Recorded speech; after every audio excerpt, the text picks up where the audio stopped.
Okay. Hello.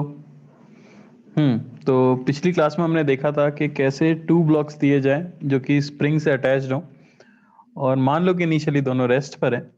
उसके बाद किसी एक ब्लॉक को इम्पल्स दे दिया जाए, यानी कि वेलोसिटी दे दी जाए, तो आप कैसे कैलकुलेट करते हो मैक्सिमम एक्सटेंशन या maximum compression in the spring. क्या किया था हमने?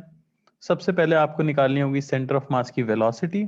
एक बार आपको सेंटर ऑफ मास की वेलोसिटी मिल गई, फिर आप सेंटर ऑफ मास के फ्रेम में दोनों की इनिशियल काइनेटिक एनर्जी लिख लेते हो, फाइनल काइनेटिक एनर्जी हमेशा जीरो ले लेते हो, और वर्क डन बाय स्प्रिंग लिख देते हो।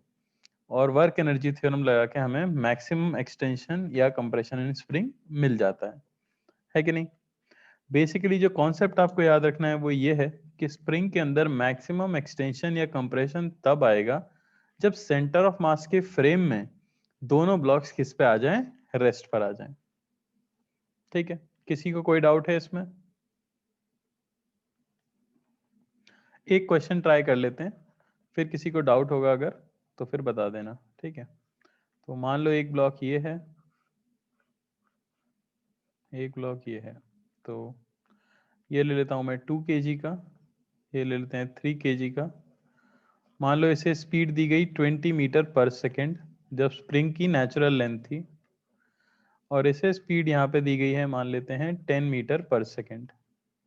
ये किया है हमने t इज इक्वल टू 0 पर। स्प्रिंग कांस्टेंट 100 न्यूटन पर मीटर। आपको बताना है maximum compression in spring, compression in spring. Try करो सभी लोग।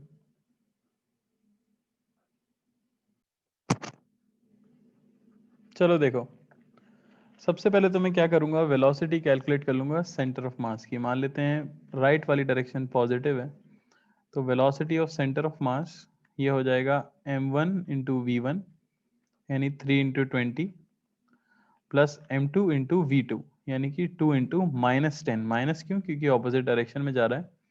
बाय m1 प्लस m2 यानी कि 5।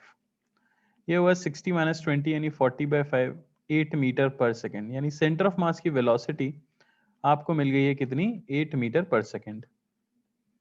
अब सब कुछ हमें किसके फ्रेम में करना है? सेंटर ऑफ मास के फ्रेम में। तो इनिशियली 2 kg का ब्लॉक यहाँ है, ये रहा 3 kg का ब्लॉक। ठीक है, मैं एक्सटेंशन कैलकुलेट कर लेता हूँ, और एक्सटेंशन इक्वल होता है कंप्रेशन के, तो सेम ही आंसर आ जाएगा। मान लेते हैं कि 2 kg का ब्लॉक इस तरफ गया x1 दूरी से, और 3 kg का ब्लॉक इस तरफ गया x2 दूरी से मैक्सिमम एक्सटेंशन लाने के लिए। अच्छा, इसकी खुद की वेलोसिटी यहाँ दी गई है 10 मीटर पर सेकेंड, और इसकी वेलोसिटी दी गई है 20 मीटर पर सेकेंड। सेंटर ऑफ मास की वेलोसिटी हम निकाल चुके हैं, वो है 8 मीटर पर सेकेंड टुवर्ड्स राइट। अब मैं क्या करूंगा, सब कुछ देखूंगा सेंटर ऑफ मास के फ्रेम में। तो सेंटर ऑफ मास को अगर रेस्ट पे लेके आएंगे तो दोनों के लिए हमें 8 को ऐड करना पड़ेगा ऑपोजिट डायरेक्शन में। तो यहां से हमें मिलेगा कि V net of 2 kg block ये आएगा 18 मीटर पर सेकेंड, और V net of 3 kg block ये आएगा आपके पास 12 मीटर पर सेकेंड। अब क्योंकि हमारे पास रिलेटिव वेलोसिटी आ गई है, तो हम इनिशियल रिलेटिव काइनेटिक एनर्जी लिख सकते हैं। ठीक है ना? वर्क डन बाय स्प्रिंग ये होना चाहिए change in kinetic energy. Work done by spring हमेशा नेगेटिव, हाफ के x1 प्लस x2 का होल स्क्वायर ये होना चाहिए। फाइनली तो काइनेटिक एनर्जी जीरो ही होगी, क्योंकि दोनों रेस्ट पे आ जाएंगे with respect to centre of mass, minus initially half m v square plus half m v square. समझ आया? यहाँ से आपको सीधा मिल जाएगा मैक्सिमम एक्सटेंशन कितना होना चाहिए। तो एक्स मैक्स की जो वैल्यू आ जाएगी वो आ जाएगी under root of half of, मान लेते हैं कट जाएगा, कितना हो रहा है ये कैलकुलेट करें जरा।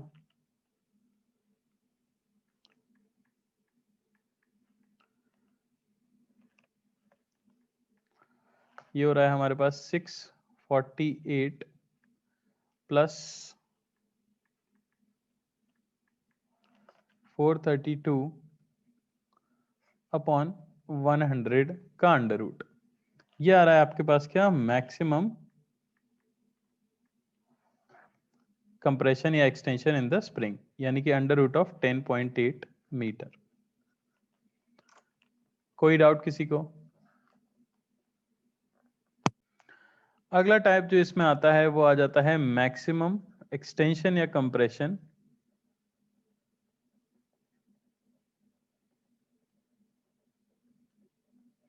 in case of external force, in case of external force। ठीक है, तो ये भी सिंपल सा है, मैं एक एग्जांपल से आपको इसका कॉन्सेप्ट बता देता हूँ। मान लेते हैं हमारे पास दो ब्लॉक्स हैं, एक स्प्रिंग से कनेक्टेड है, ठीक है, ए ले लो, बी ले लो, ये ले लेते हैं 2 kg का और ये ले लेते हैं 3 kg का। स्प्रिंग ले ली मैंने 100 न्यूटन पर मीटर की। मान लो कि अचानक से राइट वाले ब्लॉक बी के ऊपर एक फोर्स लगा दिया जाता है, कितना? 100 न्यूटन। क्या होगा? जैसे ही आप ये फोर्स लगाओगे ब्लॉक बी के ऊपर, उसका मोशन तो स्ट्रेट लाइन में होना स्टार्ट हो जाएगा, लेकिन पीछे वाले ब्लॉक को देखो तो उस पर सिर्फ स्प्रिंग का फोर्स लग रहा है। अब स्प्रिंग का फोर्स पहले धीरे धीरे एक ही स्पीड बढ़ाएगा, पहले एक्सटेंशन होता रहेगा, मैक्सिमम एक्सटेंशन आएगा, फिर एक ही स्पीड बढ़ने लग जाएगी। समझ आ रही है बात? तो वो एक तरह से ऑसिलेटरी मोशन जैसा कुछ कर रहा होगा। इस क्वेश्चन में भी हमसे पूछा जा रहा है कि भाई पूरे प्रोसेस के दौरान मैक्सिमम एक्सटेंशन या maximum compression in the spring क्या होगा। तो स्टेप्स बड़े ही सिंपल से हैं। स्टेप 1 होगा calculate acceleration of centre of mass. Calculate acceleration of centre of मास। पहली चीज तो वही है, हम पूरा क्वेश्चन सॉल्व करेंगे इन फ्रेम ऑफ सेंटर ऑफ मास। ठीक है ना? तो सबसे पहले मैं एक्सीलरेशन ऑफ सेंटर ऑफ मास निकाल लेता हूं, जो कि बड़ी आसानी से, सिस्टम के ऊपर नेट फोर्स 100 न्यूटन ही है और नेट मास सिस्टम का 5 kg है, यानी कि 20 मीटर पर सेकंड स्क्वायर। एक बार हमारे पास अगर acceleration of centre of mass आ गया, तो अब हम क्या करते हैं? स्टेप 2,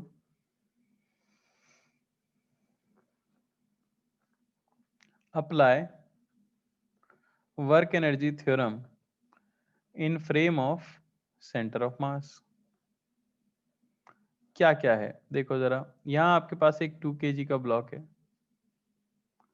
और यहाँ आपके पास एक 3 kg का ब्लॉक है, जिसके ऊपर की 100 न्यूटन का फोर्स लगाया गया है कि नहीं? यहाँ आपका सेंटर ऑफ मास है, जो कि आगे की तरफ एक्सेलरेटेड है 20 मीटर पर सेकंड स्क्वायर से। आप क्या करो, सेंटर ऑफ मास के फ्रेम में बैठ जाओ। तो अगर मैं सेंटर ऑफ मास के फ्रेम में बैठ रहा हूँ, जो कि एक एक्सेलरेटेड फ्रेम है, तो मुझे एक एडिशनल फोर्स लगाना पड़ेगा, जिसे हम क्या कहते हैं? स्यूडो फोर्स कहते हैं। मान लेते हैं कि मैक्सिमम एक्सटेंशन लाने के लिए अपनी पोजीशन से 3 kg वाला ब्लॉक आगे गया है x2 और 2 kg वाला ब्लॉक पीछे गया है x1। मान सकता हूं मैं, अज्यूम कर रहा हूं सिर्फ। ठीक है ना? ये मैंने मान लिया, यानी 2 kg का लेफ्ट में डिस्प्लेसमेंट हुआ है x1 और 3 kg का राइट में डिस्प्लेसमेंट हुआ है x2। उस समय पे मैक्सिमम एक्सटेंशन आया है। अच्छा, क्योंकि मैं सेंटर ऑफ मास के फ्रेम में बैठा हूं, तो मुझे एक स्यूडो फोर्स भी लगाना पड़ेगा, जो कि स्यूडो फोर्स होता है mass into acceleration of frame. तो 2 इंटू एक्सेलरेशन ऑफ फ्रेम है 20, यानी कि 40 न्यूटन का एक फोर्स मुझे लेफ्ट में लगाना होगा। सिमिलरली स्यूडो फोर्स 3 kg के ब्लॉक के ऊपर भी लेफ्ट में ही लगेगा, क्योंकि वो तो हमेशा फ्रेम के डायरेक्शन के ऑपोजिट लगता है। तो 3 इंटू 20 यानी कि 60 न्यूटन का फोर्स 3 kg के ब्लॉक के ऊपर लगेगा। कोई दिक्कत इसके ऊपर? मैंने सिर्फ एक्सेलरेशन निकाला है और स्यूडो फोर्स लगा दिया है। अब लगा देंगे हम वर्क एनर्जी थ्योरम। तो इस बार वर्क करेगी स्प्रिंग प्लस वर्क करेगा स्यूडो फोर्स, और ये होना चाहिए चेंज इन काइनेटिक एनर्जी। फिर से at maximum extension velocity of A and B with respect to centre of mass should be zero. ये इनिशियली भी रेस्ट पे थे और इन्हें फाइनली भी किस पे आ जाना चाहिए? रेस्ट पर ही आ जाना चाहिए, तभी हम कहेंगे मैक्सिमम एक्सटेंशन हुआ है। यानी चेंज इन काइनेटिक एनर्जी हो गई जीरो, क्योंकि इनिशियली भी क्या थी? जीरो, और फाइनली भी क्या थी? जीरो। बस। वर्क डन बाय स्प्रिंग आपको पता ही है, -12 k x1 प्लस x2 का होल स्क्वायर, हमेशा नेगेटिव आता है। अब work done by pseudo force लिख लेते हैं। तो यहाँ न्यूटन 40 न्यूटन लग रहा है और डिस्प्लेसमेंट है x1, फोर्स भी लेफ्ट में, डिस्प्लेसमेंट भी लेफ्ट में, तो वर्क डन कैसा आ जाएगा? पॉजिटिव, यानी 40x1। अब इस स्यूडो फोर्स का वर्क डन मैं लिख देता हूं, तो वो कितना हो जाएगा? प्लस 60 न्यूटन का फोर्स लग रहा है, लेकिन डिस्प्लेसमेंट राइट में है, फोर्स जो है वो लेफ्ट में है, तो ये नेगेटिव आएगा, तो -x2 प्लस एक एक्सटर्नल फोर्स जो आपने लगाया था वो भी तो वर्क करने ही वाला है, तो वो है भाई 100 न्यूटन, और डिस्प्लेसमेंट उसी की डायरेक्शन में हुआ है, कितना? x2, तो वो भी आ जाएगा। ये सब मिलके क्या हो जाना चाहिए? 0। k को मान लो मैं ले लेता हूं, k है 100 न्यूटन पर मीटर। पुट करेंगे वैल्यूज, तो यहां मिलेगा -50 x1 प्लस x2 का होल स्क्वायर, ठीक है ना, प्लस यहां आप देख सकते हो 40x1 और प्लस 40x2। हमने क्वेश्चन सही किया है या नहीं किया है, इसका यहां से एक सीधा सीधा हिंट मिलता है। हमेशा x1 प्लस x2 आपका जो है वो कॉमन आएगा, जैसे -50 x1 प्लस x2 का whole square plus 40 x1 plus x2 is equal to 0। अगर ये x1 प्लस x2 कॉमन नहीं आता, यानी आपने कुछ मिस किया है क्वेश्चन में, आपने गलत सॉल्व किया है। एक x1 plus x2 equal to 0 हो जाएगा, और यहां से x1 प्लस x2 जो कि है आपका x मैक्स, उसकी वैल्यू जो हमें मिल जाएगी वो मिल जाएगी 4/5 मीटर। तो एक बार मैं फिर से बता देता हूं मैंने क्या किया। जैसे ही आपको क्वेश्चन दिया गया हो, सबसे पहला काम आप करो एक्सेलरेशन ऑफ सेंटर ऑफ मास निकालना। एक बार आपने सेंटर ऑफ मास का एक्सेलरेशन निकाल लिया, तो उसके फ्रेम में बैठकर दोनों ब्लॉक्स के ऊपर स्यूडो फोर्स लगा देना है। फिर मान लेना है लेफ्ट वाला ब्लॉक लेफ्ट में जाता है x1 और राइट वाला ब्लॉक राइट में जाता है x2। फिर work done by external force जो कि अप्लाई किए गए हैं, वर्क डन बाय स्प्रिंग और work done by pseudo force is equal to 0 हो जाता है, क्योंकि ब्लॉक्स इनिशियली भी रेस्ट पे थे और फाइनली भी रेस्ट पर ही रहते हैं।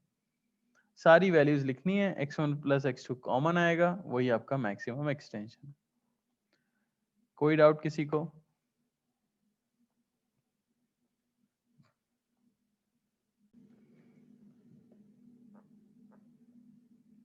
चलो देखो,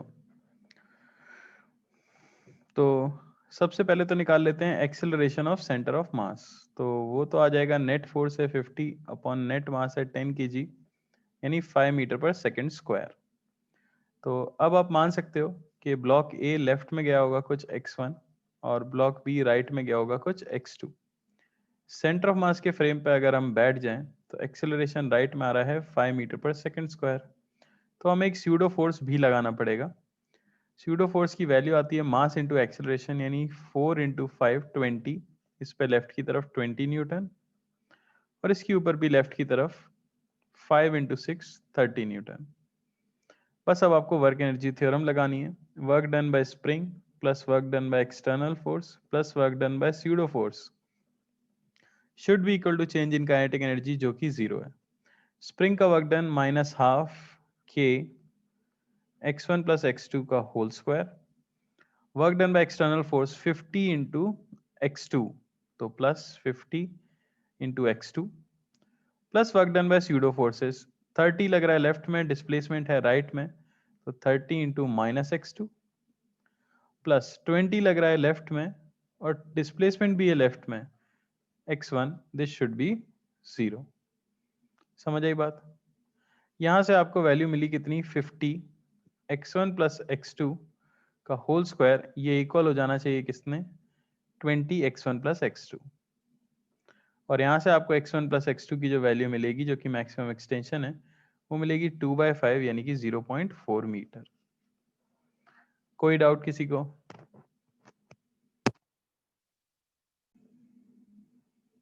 चलो देखो, सबसे पहले acceleration of centre of mass, net force 200 -50 यानी कि 150 Newton upon total mass 10 kg यानी कि 15 मीटर पर सेकेंड स्क्वायर, और ये किस तरफ है? राइट की तरफ। वही वापस से मान लेता हूँ, ये इधर गया x1, ये इधर गया x2, स्यूडो फोर्स लगाएंगे दोनों ऊपर, इसके ऊपर लगेगा मास इंटू एक्सेलरेशन, 90 न्यूटन, और mass into acceleration 60 Newton. Work done by external force plus work done by pseudo force plus work done by spring, change in kinetic energy जो कि होगा 0. Work done by external force 200 into x2 positive, plus ये भी एक external force है 50 into x1 ये भी positive, plus work done by pseudo force 90 into x1 ये भी पॉजिटिव, प्लस 60 into x2 ये नेगेटिव क्योंकि दोनों की डायरेक्शन ऑपोजिट है. स्प्रिंग का -12 k x स्क्वायर यानी x1 प्लस x2 का होल स्क्वायर, ये हो जाना चाहिए 0. यहां से हमें मिल जाएगा basically 140 into x1 plus x2, ये हो जाना चाहिए 500 x1 प्लस x2 का होल स्क्वायर, या x मैक्स की वैल्यू हमें मिल जाएगी कितनी 14/50 यानी कि 0.28 मीटर. क्लियर है? कोई कष्ट किसी को? अगला टॉपिक जो हमें करना है वो है collision.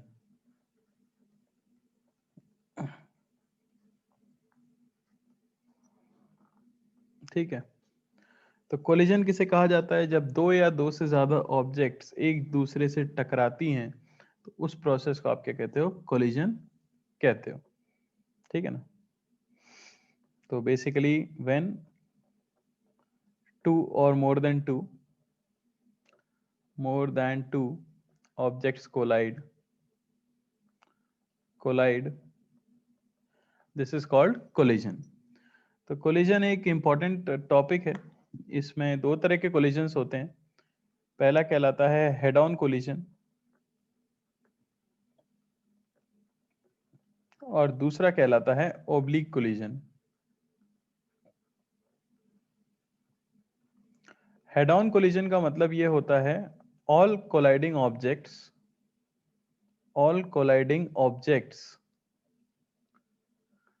Move on a straight line, यानी कि एक स्ट्रेट लाइन के ऊपर ही ऑब्जेक्ट्स मूव कर सकती हैं, जबकि ओब्लिक कोलिजन के अंदर objects may move in a plane or space. तो अगर एग्जांपल दूं मैं, तो मान लो कि एक ग्राउंड है, एक बॉल है, यहाँ दूसरी बॉल है. एक बॉल को आपने स्पीड दी तो ये जाके इससे टकराएगी तो दूसरी बॉल आगे जा सकती है. पहली बॉल कोलिजन के बाद आगे जा सकती है या पीछे जा सकती है, पर ये मूव इसी लाइन पे करेगी. तो ये चीज कहलाती है हेड ऑन कोलिजन.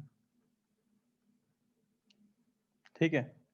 जबकि अगर आपने पूल वगैरह देखा है तो अगर हमारे पास एक बॉल है, उसे हम इस तरह से भेजें कि वो इसे यहाँ हिट कर रही है, तो हो सकता है कि कोलिजन के बाद एक बॉल यहाँ जाए और दूसरी बॉल यहाँ जाए, तो वो सेम लाइन पे मूव करें ऐसा कोई जरूरी नहीं है. तो ऐसे कोलिजन को हम कह देते हैं ओब्लिक कोलिजन. ज्यादा इंपॉर्टेंट कौन है? ज्यादा इंपॉर्टेंट आपका हेड ऑन कोलिजन होता है, क्योंकि ओब्लिक कोलिजन के क्वेश्चंस करने के लिए हमें काफी सारा डेटा चाहिए, तो उसके क्वेश्चंस कम आते हैं. ठीक है ना, as compared to head on collision. Start कर देते हैं. ये पढ़ने से पहले हमें थोड़ा पता होना चाहिए टाइप्स ऑफ मटेरियल के बारे में जिनके साथ हम डील करते हैं. कितने प्रकार के मटेरियल होते हैं? तो फर्स्ट टाइप को हम कह देते हैं परफेक्टली इलास्टिक मटेरियल. अब बात यह है कि देखो, कोई भी ऑब्जेक्ट अगर आप लेते हो, ठीक है ना, कोई भी रैंडम ऑब्जेक्ट अगर आपने ली, इसके ऊपर जब हम फोर्स लगाते हैं तो क्या इसका शेप चेंज हो, ये जरूरी है? हाँ. दुनिया में आप कोई भी ऑब्जेक्ट उठा लो, भले वो मेटल की हो, लोहे की हो, किसी भी चीज की हो, जब आप उसके ऊपर फोर्स लगाओगे तो उसका शेप चेंज जरूर होता है. थोड़ा बहुत शेप चेंज जो होता है उसे हम क्या कहते हैं? डिफॉर्मेशन कहते हैं. ठीक है ना. एक टीवी शो है टाइम वॉर्प, उसमें आपने देखा हो तो वहां मेटल बॉल्स को भी पिचका के दिखा देते हैं वो. ठीक है ना। तो कोई भी ऑब्जेक्ट जिसके ऊपर अगर आप एक्सेसिव अमाउंट में फोर्स लगाते हो तो उसका शेप क्या हो सकता है, चेंज हो सकता है। ऐसा होने पे ऑब्जेक्ट क्या हो जाती है, डिफॉर्म हो जाती है। तो जैसे ही हम डिफॉर्मिंग फोर्स को हटाते हैं, मान लो मैं इसे हाथ से दबा रहा था और जैसे ही मैं वो फोर्स लगाना बंद करूं, दो तीन चीजें हो सकती हैं। या तो ऑब्जेक्ट अपना पुराना शेप पूरी तरह से रीगेन कर ले, या थोड़ा बहुत रीगेन करे, या अपना शेप बिल्कुल भी रीगेन ना करे। परफेक्टली इलास्टिक मटेरियल वो कहलाते हैं दैट रीगेन ओरिजिनल शेप,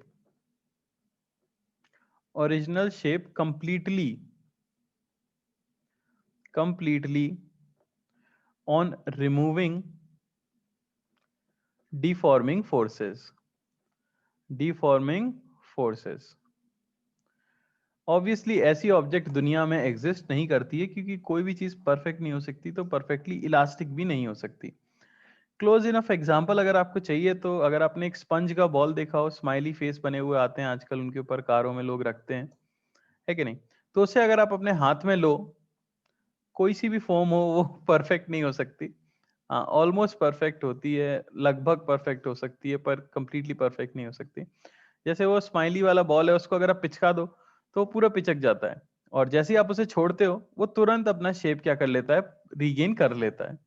तो हमें देखने से क्या लगता है कि उसने 100% अपना शेप रीगेन किया है, लेकिन माइक्रोस्कोपिक लेवल पे बात की जाए तो उसने अपना पूरी तरह से शेप रीगेन नहीं किया होता है। समझ आ रही है बात। खैर, हम आइडियल केसेस की अगर बात करें तो परफेक्टली इलास्टिक अगर आपका मटेरियल है तो वो अपने शेप को पूरी तरह से रीगेन कर लेगा 100%। No deformation is left, no deformation is left. ठीक है ना। अब इसका मैं यहाँ पे एग्जाम्पल सिर्फ इसलिए लिख रहा हूं ताकि आप समझ सको। ऐसा एग्जैक्टली नहीं है, जैसे मैं यहाँ पे आपके लिए लिख दूंगा कोई भी स्पंज बॉल अगर आपके पास है, या क्रेजी बॉल आती थी अगर आपने बचपन में देखी हो, अर्थ वगैरह अलग अलग कलर के शेड आते थे उसमें, जिसको जमीन पर मारो तो पागलों की तरह उछलती थी वो बॉल, और 3 दिन बाद खो जाती थी हमेशा। ठीक है। तो ये लगभग एग्जाम्पल होते हैं किसके, परफेक्टली इलास्टिक के। हाँ, ये पूरी तरह से परफेक्टली इलास्टिक नहीं है, ये तो ऑब्वियस है। ठीक है ना। दूसरी चीज हम बात करते हैं, दूसरे टाइप का मटेरियल जिसके साथ हम डील करेंगे वो कहलाते हैं इलास्टिक मटेरियल। तो इलास्टिक मटेरियल क्या हो गए, ऐसे मटेरियल जो कि परफेक्टली इलास्टिक नहीं है, तो they regain their shape, to some extent, to some extent but not completely, but not completely. इस यूनिवर्स की ज्यादातर चीजें इसी कैटेगरी के अंदर आती हैं। ये अपने शेप को रीगेन तो करेंगे पर पूरी तरह से रीगेन नहीं कर पाएंगे। समझ आ रही है बात। अगर आपने देखा हो, क्या एग्जाम्पल हो सकता है इसका, कोई देगा एग्जाम्पल? कोई ऐसी चीज जिसके ऊपर हम फोर्स लगाएं, वो अपना शेप रीगेन तो करे पर पूरी तरह से रीगेन ना कर पाए। ठीक है। तो एनीथिंग, आप वैसे तो कुछ भी ले सकते हो, एनीथिंग अराउंड अस। ठीक है ना। वो कैसी आएगी, इलास्टिक के अंदर आएगी। कुछ भी उठा लो, कोई भी मेटल उठा लो, कोई भी प्लास्टिक उठा लो, कुछ भी उठा लो, वो इसी कैटेगरी के अंदर आने वाली है। और थर्ड कैटेगरी फिर से हाइपोथेटिकल हो जाती है, जिसे हम कहते हैं परफेक्टली इन इलास्टिक या plastic material.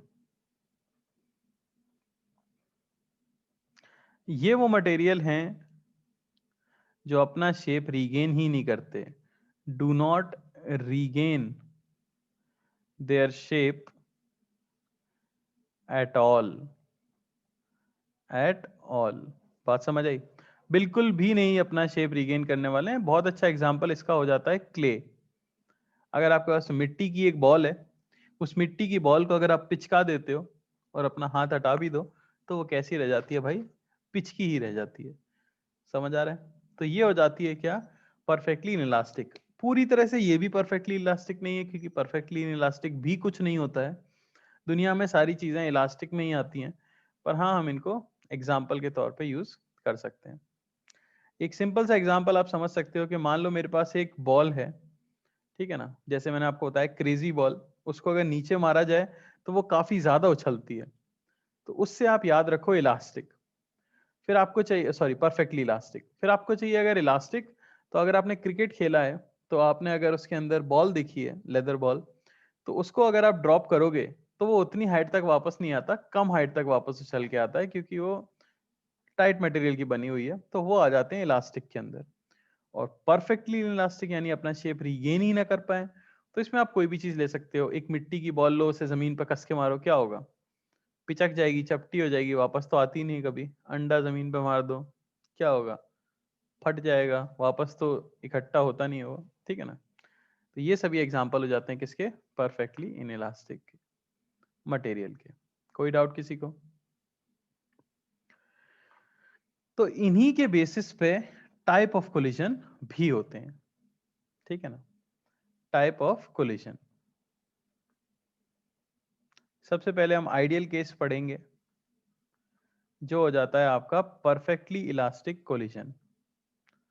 Perfectly elastic collision,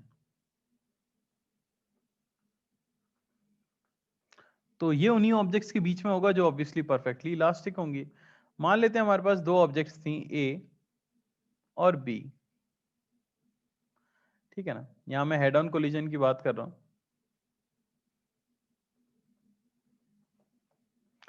ए और बी, ठीक है, कुछ मास दिया गया होगा इनका एम ए एम बी।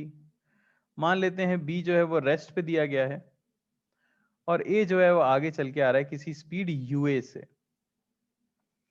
जब इनका कोलिजन होगा, इनका शेप कैसा होगा? जैसे ये कोलाइड करना स्टार्ट करेंगे, आप देख सकते हो कि जैसे ही इनका कोलिजन स्टार्ट होगा, ए जो है वो बी के ऊपर एक फोर्स लगाएगी, जिसे हम कह सकते हैं नॉर्मल रिएक्शन। और एक्शन रिएक्शन की वजह से बी जो है वो ए के ऊपर एक फोर्स लगाएगा, एन ए बी। ऐसा करने से आपको पिक्चर में दिख रहा होगा कि बी के ऊपर क्योंकि फोर्स आगे है, तो उसकी स्पीड आगे की तरफ बढ़ना शुरू होगी, क्योंकि इस फोर्स की वजह से वो एक्सेलरेट होगा। और सिमिलरली ए के ऊपर फोर्स पीछे की तरफ है, जबकि ए चल रहा आगे की तरफ है, ठीक है ना। तो उसका रिटार्डेशन होगा, उसकी स्पीड धीरे धीरे कम होना शुरू होगी। तो धीरे धीरे इनका शेप क्या होने लग जाता है? डिफॉर्म होने लग जाता है। किस किस तरह का दिखेगा? कुछ हमें, आपको कुछ इस तरह की पिक्चर दिखेगी, समझ रहे हो?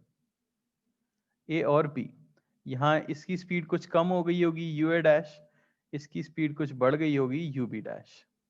एक समय आएगा जब इनके बीच में डिफॉर्मेशन मैक्सिमम हो जाएगा, ठीक है ना, ए और बी। तो ये सिचुएशन है किसकी? मैक्सिमम डिफॉर्मेशन की। और ये कब आएगा? ये आएगा जब दोनों की स्पीड क्या हो जाती है? सेम हो जाती है। बात समझ आ रही है? क्योंकि धीरे धीरे आप समझने की कोशिश करो, ए की बढ़ रही थी और बी की घट रही थी, तो तब तक तो ये पिचकते जा रहे होंगे, पिचकते जा रहे होंगे। फिर दोनों की इक्वल हो गई, तो इस समय मैक्सिमम डिफॉर्मेशन आ चुका है। अभी भी फोर्स तो लगी रहा होगा, ए के ऊपर पीछे और बी के ऊपर आगे। समझ आ रही है बात? तो उससे क्या होगा, अब बी की स्पीड बढ़ने लग जाएगी और ए की स्पीड क्या होगी? घटने लग जाएगी। ऐसा होने की वजह से अपना शेप वापस से रीगेन करना स्टार्ट करेंगे। और क्योंकि ये परफेक्टली इलास्टिक हैं, तो कोलिजन खत्म होने के बाद कुछ ऐसी सिचुएशन हो जाएगी कि ए जो है, बी यहाँ है, ये चल रहा होगा कुछ वीबी से और ये चल रहा होगा कुछ वीए से। बात समझ आ रही है? चलो मैं मान लेता हूं कि ए के बी के पास भी इनिशियली कुछ स्पीड थी, जनरल केस ले लेते हैं। तो पहली बात तो अगर कोलिजन होना है तो मैं एक चीज बता सकता हूं कि यूए बड़ा होना चाहिए यूबी से, अरे तभी तो टकराएगा।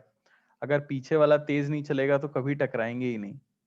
लेकिन पूरा कोलिजन खत्म होने के बाद देखा जाता है कि वीबी ये बड़ा हो जाता है वीए से, और क्योंकि अब आगे वाली बॉल तेज चल रही है, तो फिर ये कभी नहीं कोलाइड करते दोबारा। बात समझ आई क्या? तो एक स्टोरी टाइप है। हुआ क्या, पहले दोनों मूव कर रहे थे, ऑब्वियसली पीछे वाला तेज चल रहा था। जैसे ही कांटेक्ट में आए, एक दूसरे के ऊपर फोर्स लगाना शुरू किया, आगे वाले की स्पीड बढ़ी, पीछे वाले की स्पीड घटी, डिफॉर्मेशन स्टार्ट हुआ। डिफॉर्मेशन मैक्सिमम हुआ और उसके बाद दोनों धीरे धीरे सेपरेट हो गए, दोनों ने अपना ओरिजिनल शेप रिगेन किया क्योंकि परफेक्टली इलास्टिक है, और फाइनली आगे वाला तेज चलने लगा एज कंपेयर टू पीछे वाले के। बात समझ आई क्या? पहला क्वेश्चन अगर मैं आपसे पूछूं कि पूरे प्रोसेस के दौरान क्या मोमेंटम कंजर्व रहेगा, पूरे प्रोसेस के दौरान क्या मोमेंटम कंजर्व रहेगा, तो हाँ, momentum of system, momentum of system is conserved between any two instants, between any two instants during collision। आप कोई भी दो इंस्टेंट उठा लो, ठीक है ना, कोई भी दो इंस्टेंट उठा लो, initial, maximum deformation, final, final initial, final, या बीच का कोई भी एक रैंडम इंस्टेंट, हमेशा मोमेंटम कंजर्व रहेगा। क्यों? क्योंकि कोई एक्सटर्नल फोर्स सिस्टम के ऊपर नहीं लग रहा है। अगर मैं आपसे बोलूं कि क्या सिस्टम की टोटल एनर्जी कंजर्व रहेगी, बोलो भाई, क्या सिस्टम की टोटल एनर्जी कंजर्व रहेगी? तो total energy of the system is conserved between any two instants, between any two instants during collision, during collision। क्यों? क्योंकि कोई डिसिपेटिव फोर्स प्रेजेंट नहीं है, because no dissipative force is present. अरे बात समझ आई? फ्रिक्शन वगैरह नहीं है तो एनर्जी वेस्ट कौन करेगा? टोटल एनर्जी हमेशा क्या रहेगी? कंजर्व रहेगी। अच्छा, टोटल एनर्जी ड्यूरिंग कोलिजन होगी क्या? टोटल एनर्जी ड्यूरिंग कोलिजन किस फॉर्म में हो सकती है? तो या तो वो ऑब्जेक्ट्स की काइनेटिक एनर्जी के फॉर्म में हो सकती है, या दूसरी बोली जाती है डिफॉर्मेशन एनर्जी के फॉर्म में। बात यह है कि जैसे जैसे ऑब्जेक्ट्स डिफॉर्म होती हैं, वो अपने अंदर डिसिपेटिव, वो अपने अंदर एनर्जी को स्टोर करती रहती हैं पोटेंशियल एनर्जी की तरह। बात समझ आई? जैसे अगर आप एक स्प्रिंग लो, एक नेचुरल लेंथ की स्प्रिंग है, उसके अंदर कोई एनर्जी है नहीं, पर अगर आप उसे कंप्रेस कर दो, उसको डिफॉर्म कर दो, तो उसके अंदर इलास्टिक पोटेंशियल एनर्जी भर जाती है कि नहीं भर जाती? जैसे ही आप हाथ हटाओगे, स्प्रिंग वापस से नेचुरल लेंथ में आ जाती है। सिमिलर चीज यहां पर होती है, जब ऑब्जेक्ट अपने इनिशियल शेप में है तो उसमें कोई एनर्जी नहीं है, लेकिन जैसे ही उसका शेप थोड़ा सा भी डिफॉर्म हुआ, उसके अंदर एक पोटेंशियल एनर्जी स्टोर होने लग जाती है। वो एनर्जी अब कहां से आएगी? तो वो एनर्जी ऑब्वियसली काइनेटिक एनर्जी से ही आएगी। ठीक है, डिसिपेटिव यानी कि बेटा एनर्जी वेस्ट करने वाला फोर्स। तो अगर मैं आपसे बोलूं कि क्या इस कोलिजन के दौरान सिस्टम की काइनेटिक एनर्जी कांस्टेंट रहेगी किन्हीं भी दो इंस्टेंट के बीच में, बोलो भाई, क्या इस पूरे कोलिजन के दौरान सिस्टम की काइनेटिक एनर्जी हमेशा कांस्टेंट रहेगी क्या किन्हीं भी दो इंस्टेंट को अगर मैं उठा लूं? अरे बोलिए, नहीं। टोटल एनर्जी कांस्टेंट रहेगी। कुछ एनर्जी काइनेटिक एनर्जी के फॉर्म में हो सकती है, कुछ डिफॉर्मेशन एनर्जी के फॉर्म में हो सकती है। अच्छा, कोलिजन होने से पहले सारी एनर्जी किस फॉर्म में है? Kinetic energy. कोलिजन होने के बाद सारी एनर्जी किस फॉर्म में है? Kinetic energy. तो क्या इनिशियल और फाइनल इंस्टेंट पे काइनेटिक एनर्जी इक्वल रहेगी? हाँ, बीच में कहीं ना कहीं डिफॉर्मेशन एनर्जी तो आएगी क्योंकि बॉल्स डिफॉर्म होंगी। तो मैं ये कह सकता हूं कि kinetic energy before collision, kinetic energy before collision is equal to kinetic energy after collision। अरे बात समझ आई क्या? Kinetic energy before collision is equal to kinetic energy after collision. कोई दिक्कत? अगली चीज इसमें कोई पूछ लेता है कि मैक्सिमम डिफॉर्मेशन एनर्जी कब आएगी? मैक्सिमम डिफॉर्मेशन एनर्जी कब आएगी? तो सीधी सी बात है भाई, जब मैक्सिमम डिफॉर्मेशन आएगा तब मैक्सिमम डिफॉर्मेशन एनर्जी आएगी। तो हमारे पास डायग्राम ये है कि एक ऑब्जेक्ट है ए, एक ऑब्जेक्ट है बी। ये यूबी से चल रहा है, ये यूए से चल रहा है। इसका मास ma है, इसका मास mb है। ऑब्वियसली यूए बड़ा है यूबी से, तभी तो कोलिशन होगा। तो मैक्सिमम डिफॉर्मेशन का केस जब दोनों क्या चल रहे हो, सेम स्पीड से चल रहे हो। बात समझ आ रही है कि नहीं? उस समय पे हम कह सकते हैं कि डिफॉर्मेशन कैसा होगा, मैक्सिमम, क्योंकि उसके बाद तो अपना शेप रिगेन करना स्टार्ट कर देते हैं। तो ये चीज याद रखो, at maximum deformation, at maximum deformation both blocks move with same speed, अच्छा, क्या मैं मोमेंटम कंजर्व कर सकता हूं? वो तो आप कभी भी कर सकते हो। तो ma ua plus mb ub ये इक्वल होना चाहिए ma प्लस mb इंटू इनकी कॉमन स्पीड। तो इनकी जो कॉमन स्पीड आती है वो आती है ma ua plus mb ub by ma plus mb। अरे कहीं देखा है क्या ये? अरे कहीं देखा है क्या? ये है वेलोसिटी ऑफ सेंटर ऑफ मास। अरे बात समझ आई? ये है वेलोसिटी ऑफ सेंटर ऑफ मास। यानी आपको सिर्फ ये याद रखना है कि मैक्सिमम डिफॉर्मेशन एनर्जी तब आती है जब दोनों ब्लॉक्स मूव कर रहे हो सेम स्पीड से, और वो सेम स्पीड जो होती है वो इक्वल होती है स्पीड ऑफ सेंटर ऑफ मास के। बात समझ आई क्या? मैक्सिमम डिफॉर्मेशन एनर्जी ब्लॉक्स में तब आती है जब दोनों ग्राउंड के रिस्पेक्ट में सेम स्पीड से चल रहे हों, और वो स्पीड इक्वल होती है स्पीड ऑफ सेंटर ऑफ मास के। और पूरे प्रोसेस में स्पीड ऑफ सेंटर ऑफ मास तो कांस्टेंट ही है। तो ये थी राम कथा किसकी? इलास्टिक कोलिजन की। बात समझ आई? एक सिंपल सा क्वेश्चन मैं इसके ऊपर करके दिखाता हूं, उसके आगे और चीजें भी देखेंगे। तो मान लो एक हमारे पास 2 kg की बॉल है, एक हमारे पास 3 kg की बॉल है। इसे मैं ले लेता हूँ रेस्ट पर, और ये मान लो कि मूव कर रही है 10 मीटर पर सेकंड से। तो पहला क्वेश्चन ये आ जाता है आपके पास कि भाई मैक्सिमम डिफॉर्मेशन एनर्जी क्या होगी? मैक्सिमम डिफॉर्मेशन एनर्जी क्या होगी? ठीक है ना? किसी का कोई डाउट भी आया है? देखे लेते हैं। बोला गया है मैक्सिमम डिफॉर्मेशन एनर्जी बतानी है, तो सबसे पहली चीज सेंटर ऑफ मास की वेलोसिटी निकाल लो। 2 into 10 plus 3 into 0 by 2 plus 3 5, यानी कि 4 मीटर पर सेकेंड।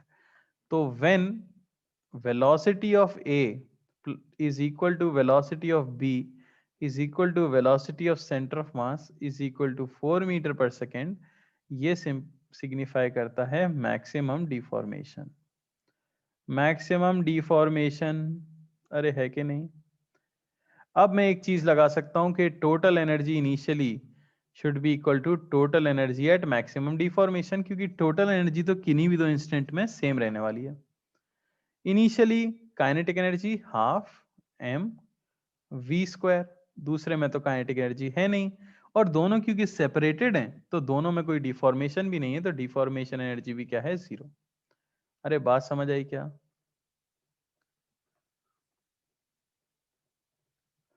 अब मैं लिख दूंगा फाइनल काइनेटिक एनर्जी। तो दोनों एक साथ मूव कर रहे हैं, दोनों का मास 2 प्लस 3, दोनों की कॉमन स्पीड 4, प्लस इस समय पे जो डिफॉर्मेशन एनर्जी होगी। तो 100 हमें मिल जाता है यहां से किसकी इक्वल? ये हो गया 840 डिफॉर्मेशन एनर्जी, और आपको डिफॉर्मेशन एनर्जी इस प्रोसेस के लिए मिल जाती है 60 जूल। जो मैक्सिमम एनर्जी, जो मैक्सिमम काइनेटिक एनर्जी पूरे प्रोसेस में कन्वर्ट हुई थी potential energy in the balls के अंदर, वो है 60 जूल।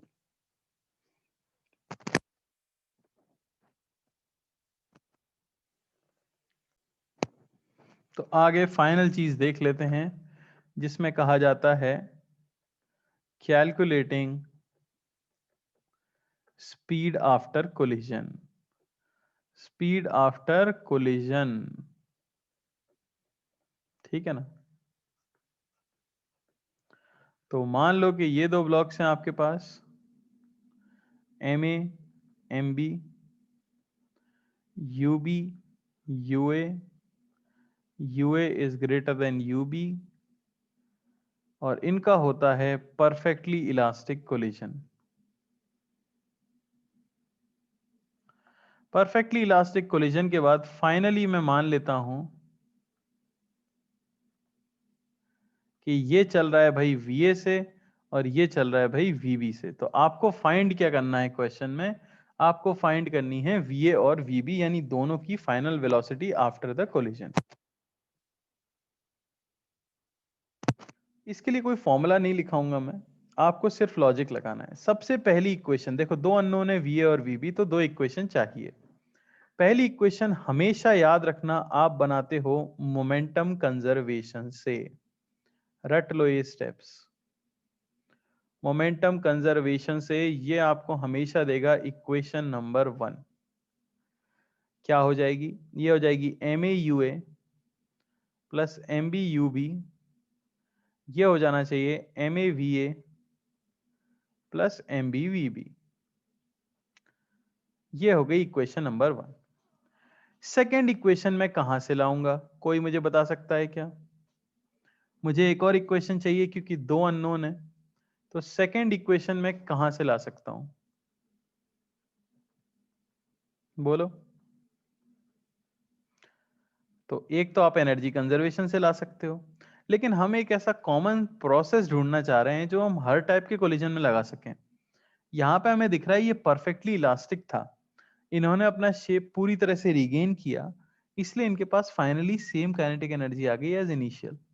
मान लो कोई शेप रिगेन नहीं करता तो इसीलिए सेकंड इक्वेशन हम लाते हैं कोएफिशिएंट ऑफ रेस्टिट्यूशन की, कोएफिशिएंट ऑफ रेस्टिट्यूशन, ये कहलाता है E। किसी भी कोलिजन के लिए कोएफिशिएंट ऑफ रेस्टिट्यूशन आपको ये बताता है कि उस कोलिजन के लिए अप्रोच की वेलोसिटी और सेपरेशन की वेलोसिटी के बीच में क्या रिलेशन थी। ई बोला जाता है ratio of velocity of separation of blocks upon velocity of approach of blocks. क्या मुझे आप देख के बता सकते हो कि भाई अप्रोच की वेलोसिटी क्या थी, अप्रोच की वेलोसिटी क्या थी इस पूरे प्रोसेस में? अरे बोलो, अप्रोच की वेलोसिटी क्या है? ये दोनों एक दूसरे को अप्रोच कर रहे हैं, ए जो है वो तेज चल रहा है बी से, यानी ए की स्पीड ज्यादा है किससे, बी से। तो अप्रोच की वेलोसिटी क्या होगी, यूए माइनस यूबी। अरे है कि नहीं, गलत बोल रहा हूं क्या मैं? अप्रोच की जो वेलोसिटी होगी उसे मैं क्या लिख सकता हूं, यूए माइनस यूबी, क्योंकि ए जो है ऑब्वियसली तेज चल रहा है, हमेशा पॉजिटिव लिखना है। और सेपरेशन की वेलोसिटी, सेपरेशन की वेलोसिटी, अब बी जो है तेज चल रहा है ए से, तभी तो सेपरेशन बढ़ेगा, तो वो क्या हो गई, वीबी माइनस वीए। अरे बात समझ आई क्या? ये बहुत ही इंपॉर्टेंट इक्वेशन है, याद रखना हमेशा इक्वेशन नंबर 2 एनर्जी कंजर्वेशन ना लगा के आप ये लगाओ, इससे आसान होगा क्वेश्चन। और आपको याद क्या रखना है कि अगर आपका कोलिजन परफेक्टली इलास्टिक है तो E की वैल्यू जो होती है वो होती है 1। आपका परफेक्टली इनइलास्टिक है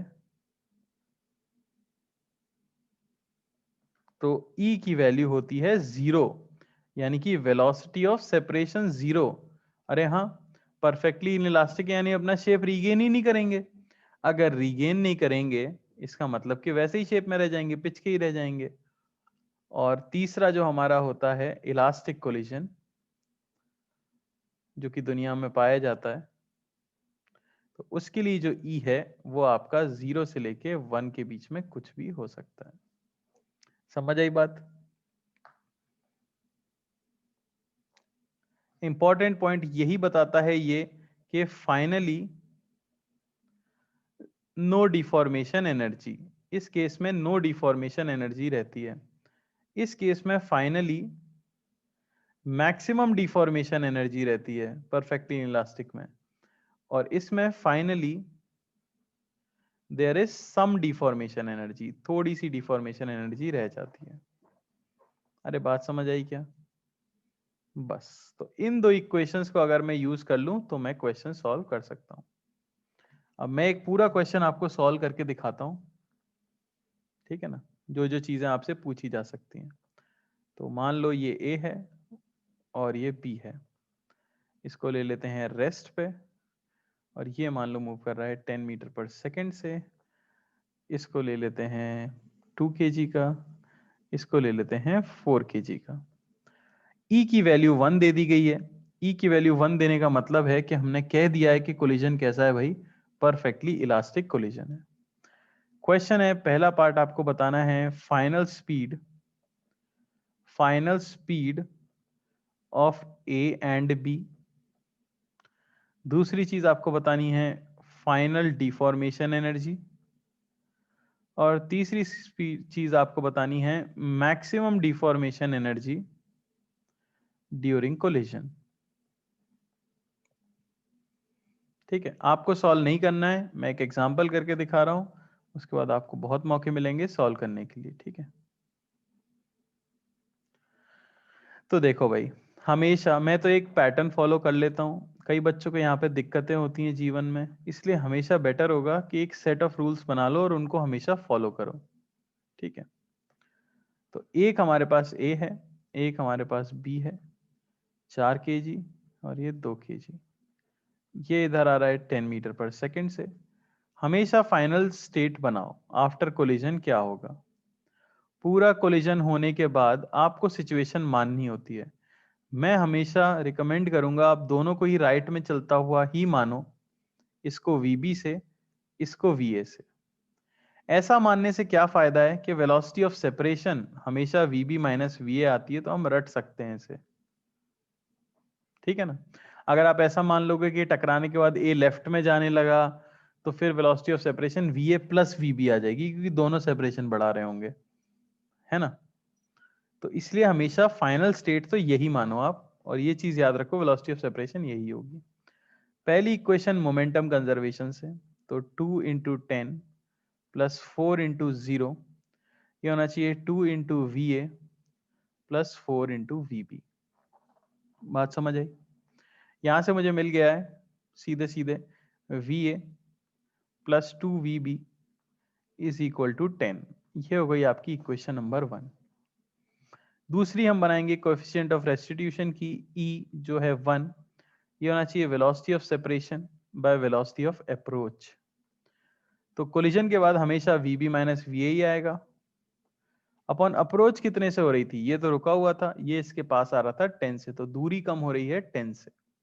तो दूसरी इक्वेशन मिली VB minus VA is equal to 10। यह है इक्वेशन नंबर 2। अगर आप दोनों को ऐड कर देते हो तो आपको मिलेगा 3VB, ये होना चाहिए 20, या VB की वैल्यू आपको मिल जाएगी 20/3 मीटर पर सेकेंड।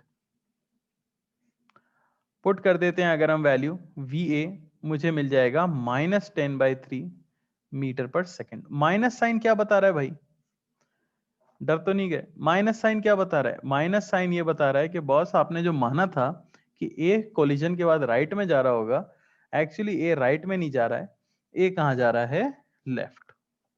तो ये माइनस साइन ये बता रहा है कि A moves to left after collision. अरे बात समझ आई क्या? क्लियर है? ठीक है ना। तो ये हो गया आपका क्या, फर्स्ट पार्ट। किसी को कोई डाउट इसके अंदर? सिंपल सा था, दो इक्वेशन कौन कौन सी बनानी है ये हमेशा याद रखना। दूसरी चीज क्या पूछी थी इसमें, डिफॉर्मेशन एनर्जी आफ्टर कोलिजन। तो E क्योंकि 1 है, तो फाइनली उसके अंदर नो डिफॉर्मेशन रहता है, क्योंकि सब अपना ओरिजिनल शेप ले लेते हैं वापस। तो डिफॉर्मेशन एनर्जी फाइनली तो क्या आ गई, 0।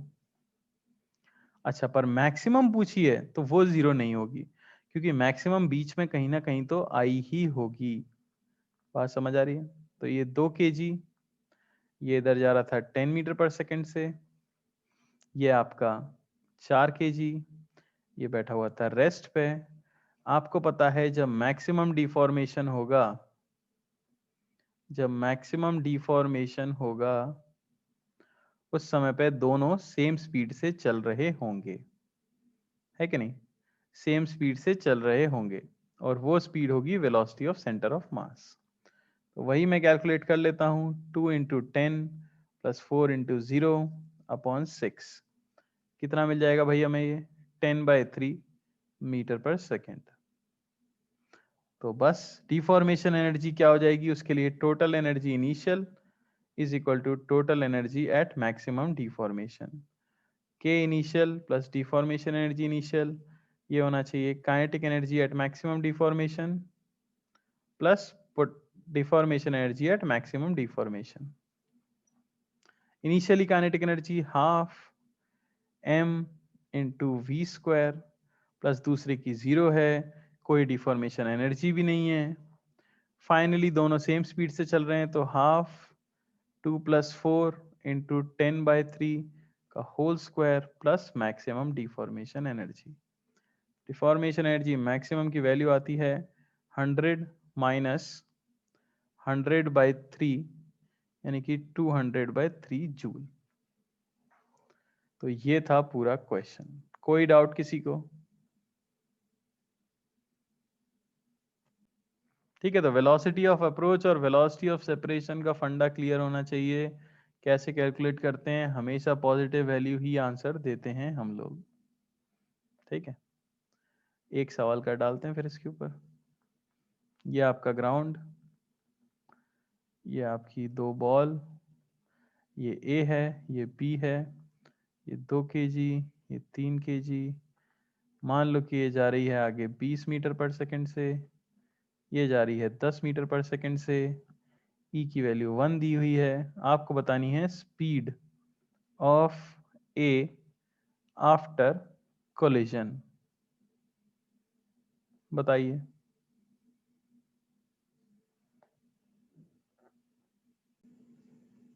चलो देखो, फाइनली मैं हमेशा यही मान लेता हूं कि ए जो है वो राइट में जाएगा वी ए से, और बी जो है वो राइट में जाएगा वी बी से। सबसे पहली इक्वेशन मोमेंटम कंजर्वेशन से, तो 2 इंटू 20 प्लस 3 इंटू 10, ये होना चाहिए 2 into v A plus 3 into v B.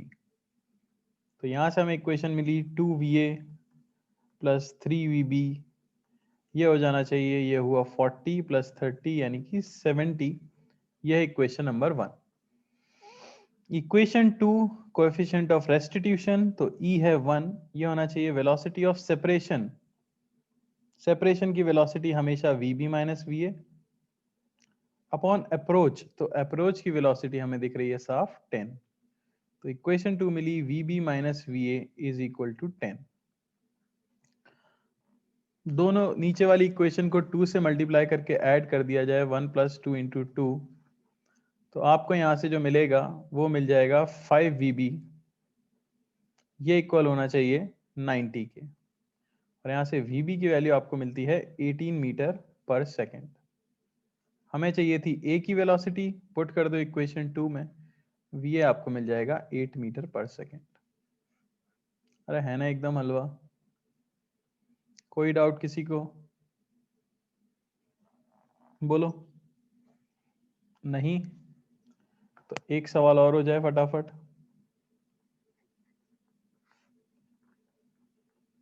ठीक है ना, तो 2 बॉल्स फिर ले लेता हूँ, ए और यहाँ बी। मान लो ये जा रहा है 20 मीटर पर सेकंड से, ये यहाँ जा रहा है 10 मीटर पर सेकंड से। ये ले लेते हैं 4 kg का, और ये ले लो आप 6 kg का। तो VA comma VB after collision, बताओ भाई। E की वैल्यू वही आपको 1 लेनी है, यानी perfectly elastic collision.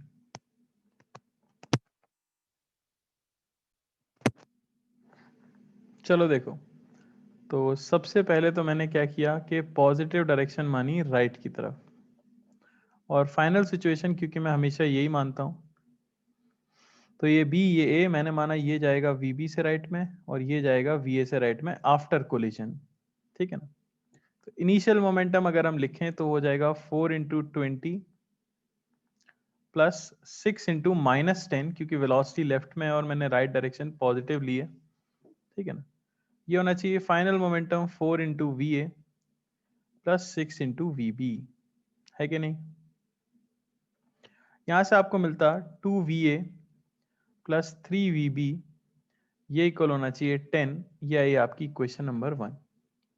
Equation number 2 के लिए E is equal to 1, velocity of separation हमेशा VB minus VA upon approach की वेलोसिटी, दोनों एक दूसरे के पास आ रहे हैं तो बीच की डिस्टेंस 30 से कम हो रही है, तो VB माइनस VA जो हमें मिला वो मिला भाई 30। यह है इक्वेशन नंबर 2। सॉल्व करना बड़ा ही आसान है, मैं कर दूंगा फिर से 1 प्लस 2 टाइम्स इक्वेशन नंबर 2। आपको यहां से क्या मिल जाएगा, यहां से आपको मिलेगा 5 VB, ये इक्वल हो जाना चाहिए 70 के, या VB आपको यहां से मिलता है 14 मीटर पर सेकेंड।